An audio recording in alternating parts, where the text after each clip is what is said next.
Hey crew, it's Gavin. I just had some time to kill waiting for Sandra to get her nails done, because that's what we do here in Mexico, is we go to the Estética.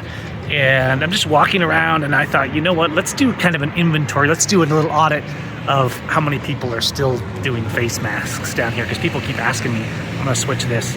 And we're just gonna walk around and do a count. And you can see there's a no. Now we're in Querétaro state, and this has been one of the worst states in Mexico for one with, up here's one with and one without, and one of the worst here now. This is San Juan del Rio, so this is a fairly large town of about 300,000 people. The problem we've seen in this state, and in some other states, you've probably, if you've been to Cancun, you've probably seen this, but if I traveled other states like Mexico State, which is next door, even in busy tourist towns, almost no one messes with me. There's somebody with one half on. Here's a group of people here probably waiting for a bus or something, and they have theirs on because the buses and the taxis sometimes will harass them for them. What's happening, what I've noticed from the beginning here, and I think we're seeing this across the world, but in Mexico, I'm gonna be completely honest, I think there's less questioning of medical things. And let me explain why I think that is. The US has a lot of very valid skepticism right now of pharmacy and all that kind of stuff, right? And so there's a lot more people raising questions, and I would say arguably people have more time on their hands to protest, to do research. I'm pretty sure that's not a hot wire, but that's the power company, so I'm being careful. The COVID, the ability to cover everyone's face and be more immune for your crimes, the ability to use health as a reason for extortion and for abuse globally has increased corruption. And that's certainly true here in Mexico as well. And while in some ways things are bustling, in other ways people are struggling. There's a lot less money because the jobs have been damaged, and the income and just the expendable income, especially in tourist towns and things like that. And the travel, people traveling to visit. You can see we kind of have a half and half thing going on.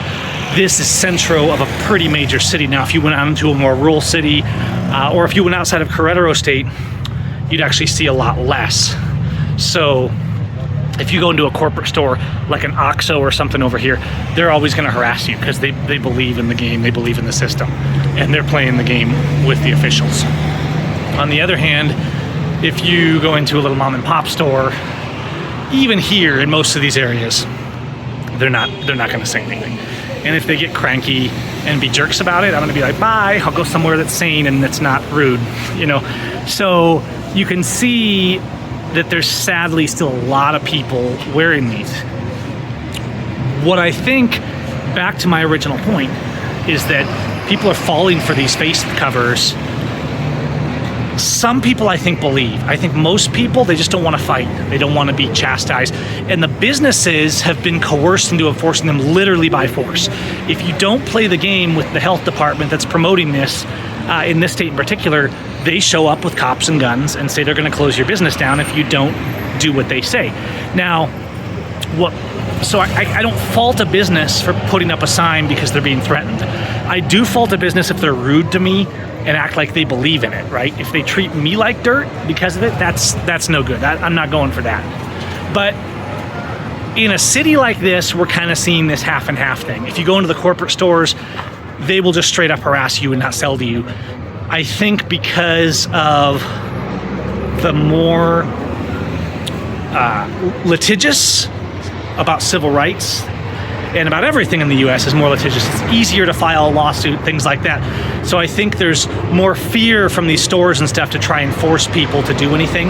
But the people that don't believe, like most of you guys watching this channel, in the idea that you're gonna stop a sickness by doing this, the people in the States, I think they're a little more well-versed in what a scam pharmacy and the doctors have become because there's been more time, right? Here, it's kind of like we were in the 90s.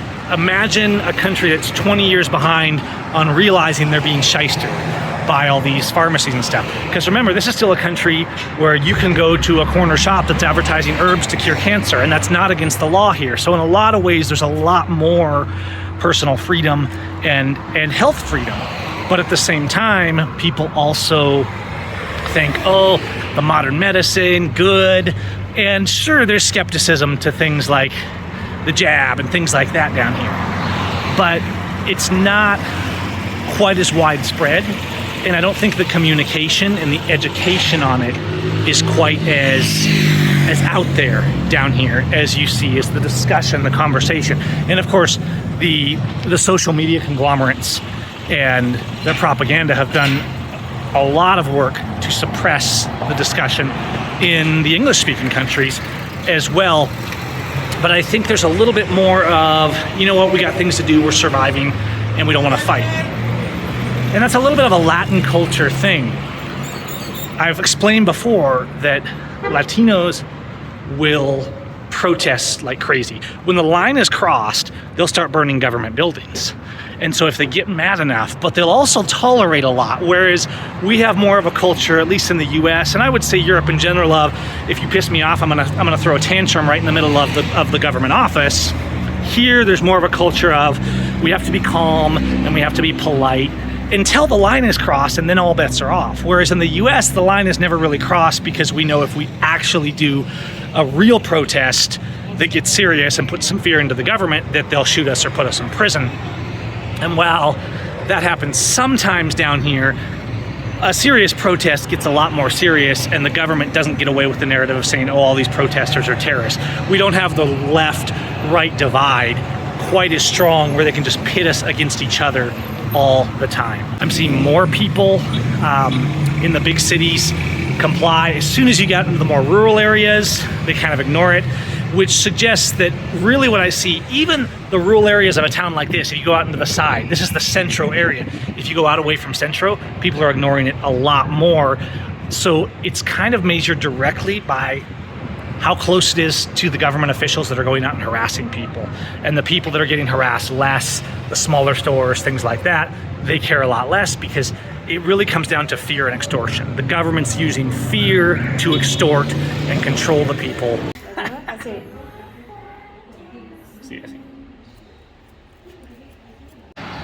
Okay, let's go into the Italica store, see if they give us any trouble. Italica is the, look, I got a haircut. Yeah, listo, got a haircut too. Sandra got nails. So Italica's the Mexican-made motorcycle. Not as good as like a Honda or Yamaha or something like that, but brand new, like 150s, 125 start at like $800-900 US. So they're pretty cheap for what they are.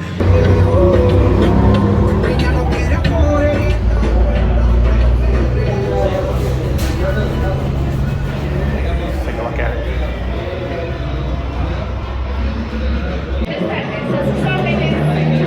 ¿Cuánto cuesta eso? Buenas tardes. Hola. 72,999. ¿Y incluye la caja y algo así? Sí, Incluye sí, todo. está. Ok, muy bien. Sí. ¿Y Italica es un más grande de deportivo ahora? Es la más grande que tenemos, sí. Eso es la más grande. La 250, ¿no? La 250. Sí. Hay una más baja que es la 200. Pero esa Sí, no la no tenemos. quiero, no haces un 400 o un 500 o algo así. Tengo otra igual, si la quieres ver más mejor de este lado. ¿Es diferente? No, es igual. ¿Es lo mismo? Ah, solo es más accesible. Those are cute, look at those. Ah, ok, muy bien.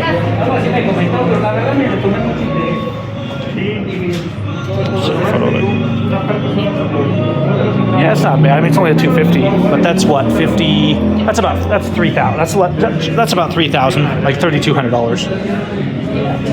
And a regular, like just little motorcycles and stuff, are only about $1,000, like these little 150s and stuff in Italica. So for that, it's pretty cool.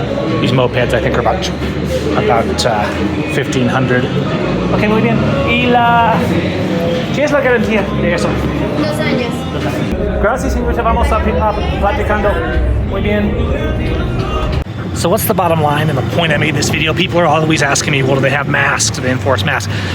Mexico has a lot more state individuality, but so within those states, there's its own corruption, there's its own health regulatory. The federal government is not near as big. It's still corrupt, but it's not near as big and powerful. So most of the time, the mandates that we're dealing with are not federal sort of mandates. They're just state mandates, local mandates. The big corporate stores like these guys, like Walmart, places like that, they're whores for the government. They're the putos for the politicians. And when I go into little stores and they're acting like putos for politicians, I don't have a lot of tolerance of that. When I go into little stores and they're just like, you know, kind of scared and they don't know what to do because they don't want to get shut down by the government, you know, they're just trying to survive, I'm a lot more understanding. But I don't have a whole lot of patience for putos or politicos or whores for the politicians. And so as you walk around, you'll see, especially in these main areas of these larger towns in this state, complying more, okay? But as you get from the outskirts, as soon as you get kind of, as the government power fades a little bit, as soon as you get a little bit further away from the government enforcement agencies, you see less and less. And it's entirely based on a state by state thing. Some people are idiots and they just believe whatever the politicians tell them and put on the masks. But I would say the majority of the people, they just don't want to be the fighter. They don't want to be the one standing out. They don't want to be the one that's arguing. They just want to get through their day just like everybody else. And you can say, well, you know, they're cowards. Well, the world is cowardly, and that's the nature of the world, is most people are not inherent warriors. And we have to, I think, do our best to set an example while also trying to function in the world. For example, right now, if you want to go on an airline, regardless of whether you're in the US or in Mexico, they're going to force that on you. So when I can, I'm going to avoid doing that. But if you go on a fly, that's what they're going to do. They're going to force it on you. So anyways, that's today's update, and I'll let you guys go for now. And we'll see you soon. All right, peace.